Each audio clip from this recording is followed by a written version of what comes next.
Voilà, c'est un cadeau de Khaled Meshal, un cadeau personnel qu'il m'a fait quand on s'est rencontrés dans la région là-bas.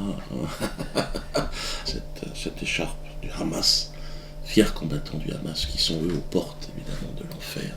Amis internautes, mes hommages. Merci encore pour votre soutien, c'est grâce à vous, je ne vous le dis pas assez souvent, que j'ai pu pendant ces 10 dernières années, contre vents et marées, mener à bien mes recherches. Je suis un chercheur, pas au CNRS, mais au Théâtre de la Main d'Or. C'est là que, dans mon petit atelier, mon petit laboratoire, j'essaye de trouver les recettes qui vont me permettre d'analyser par le rire notre société et plus largement dans l'histoire, je dirais, de notre espèce, l'espèce humaine. C'est ainsi donc que dans ce laboratoire, au hasard d'une expérience, j'ai créé voici quelques années, et vous êtes au courant, sous l'effet d'une inspiration un petit peu comme ça, un peu baroque, le glissage de Quesnel. En initiant mes contemporains à cette pratique fantaisiste, je ne pouvais pas imaginer que derrière la façade un peu anodine et potache se cache un acte subversif capable d'incarner le déclic qui sera à l'origine de l'émancipation des masses laborieuses. Là, c'est un peu compliqué la phrase, mais je ne pensais pas que le mouvement de la quenelle aille aussi loin. Non. Aujourd'hui, il n'y a pas une journée où je n'ai pas une quenelle qui m'arrive.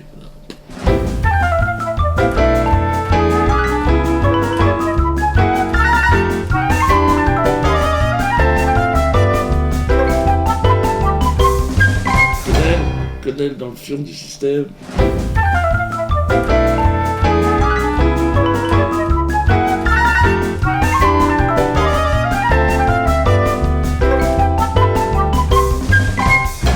Beaucoup me disent, mais dis donc, qu'est-ce que ça veut dire, le glissage de Quesnel? Les gens ne savent pas. Mais aujourd'hui, je dirais que ça ne m'appartient plus. Ce concept, cette formule magique ne m'appartient plus. Elle appartient à la Révolution, qui arrive. Écoutez, oui, elle est là, elle est à côté. Elle est le chemin qui nous conduira vers la victoire. Soyez subversifs, glissez les canards, désobéissez. Faites chier ce système de merde. C'est un vent qui transcende toutes les frontières ethniques, religieuses ou sociales. C'est un tsunami, j'ai envie de dire, le tsunami de la quenelle, qui va balayer les élites du mensonge. Parce que on nous ment à un niveau aujourd'hui. Peuple de France, que te faut-il de plus? Regarde encore une fois, Cahuzac. Je n'ai pas, monsieur le député, je n'ai jamais eu de compte à l'étranger. Je dément, en bloc et en détail. Je n'ai jamais eu de compte en Suisse. En bloc et en détail. Tout le monde glisse des quenelles un peu partout, les gens ont besoin, ont ce sentiment. Les policiers, regardez. Les policiers sont avec nous, ils soutiennent le mouvement de la quenelle, regardez les militaires.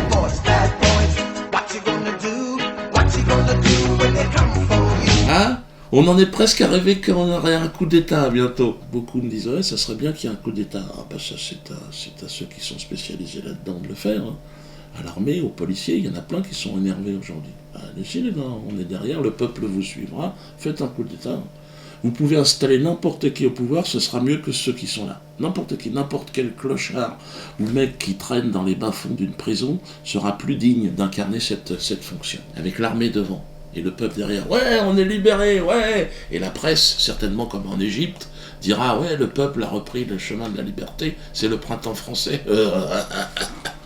On peut être prêt à rêver. Dans le chaos sidéral dans lequel nous nous trouvons, le mariage pour tous est la serrure que nous attendions. Vous allez comprendre ce que je suis en train de dire. C'est une serrure dans laquelle nous allons glisser la quenelle révolutionnaire. Ça a été fait d'ailleurs. Avec le mariage d'Alfredo et de Germain, nous avons ridiculisé la République, c'est vrai. Mais c'est notre fonction. Nous sommes des humoristes. Ils sont dans le cadre d'un atelier, encore une fois, de chansons potaches. Il faut le savoir. C'est avec cette équipe que j'ai conçu Chaud Ananas, qui a bouleversé la donne sur le plan humoristique. Il y a eu un avant et un après Chaud Ananas. Et la plupart des humoristes que je croise disent « Oh, merde, on peut plus bosser. Avant, tu vois, tu te tremblais à Toto, tu roulais en Cayenne. Aujourd'hui, c'est fini. » Alors moi, évidemment, je comprends les gens qui ont été victimes, évidemment, de ces personnes. Je leur dis, je suis désolé, mais bon, moi, quenelle oblige. Ceux qui sont dans le courant de la quenelle, c'est quenelle. Quenelle. Vous savez, j'ai pris conscience de ce que nous faisions, de la dimension révolutionnaire de notre acte, quand le maire nous a donné le livret de famille. Là, j'ai dit, là, open bar, on est parti, c'est le décollement. La République est en train de s'envoler. Elle a scié la branche sur laquelle elle était assise. Les murs de la République s'effondrent chaque jour, un peu plus. Et vous verrez, le mariage de Germain et d'Alfredo est l'élément déclencheur. Au cœur des grandes gueules, alors on va évoquer ce truc incroyable, les amis. Le mariage homo, 2 détenus, Alfredo Stranieri et Germain Gueff, les témoins, l'humoriste Dieudonné, le terroriste Carlos, et alors le maire de Poissy, le maire socialiste, qui se prête à ce que d'aucuns appellent une mascarade indigne de la République, indigne d'un élu de la République. Est-ce que c'est indigne de la République ce qu'a fait le maire? C'est la question qui est posée. Non, on est dans la loi, on est dans la pure application du texte. Qu'est-ce que tu peux lui reprocher? Ça s'appelle le mariage pour tous. Ouais.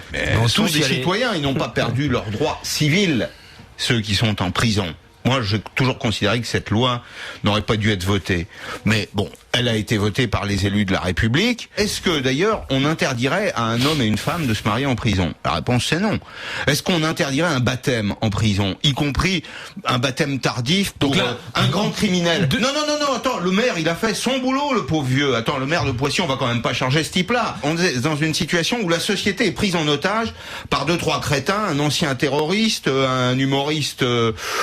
tu dis quoi que la société est prise en otage et donc finalement le maire se retrouve pris en otage. Il pourrait très bien la dire. Mais nous sommes pris en otage ce matin même, nous qui sommes là autour du micro à commenter les facéties de cet humoriste, de ce terroriste, de ces 2 co-détenus. Enfin, on va adopter un détenu, la famille va s'agrandir. On se fout de la gueule du monde, on se fout de nous. Nous allons reconstruire cette société.